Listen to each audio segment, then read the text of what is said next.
करना इंसान के बस में नहीं होता, मगर मोहब्बत को निभाना इंसान के बस में होता है।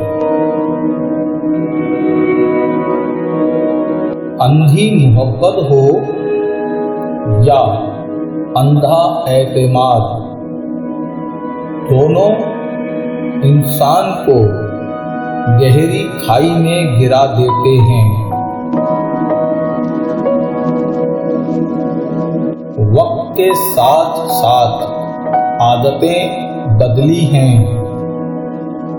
बुरे कल भी नहीं थे, शरीफ आज भी नहीं हैं।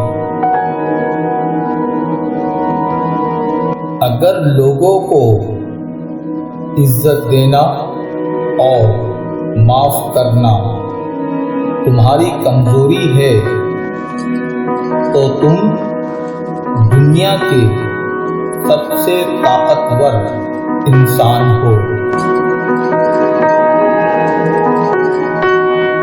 उन लोगों को खोने से डरो जिनके नजदीक दोस्ती के रिश्ते खून के रिश्तों से ज्यादा अजीज होते हैं।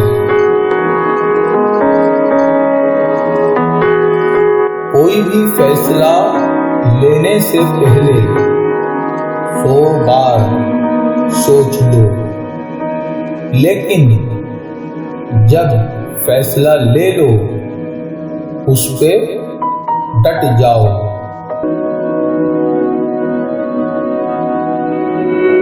किसी इंसान को दुख देना इतना आसान है जितना समंदर में पत्थर फेंकना, मगर ये कोई नहीं जानता कि वो पत्थर कितनी गहराई में गया है।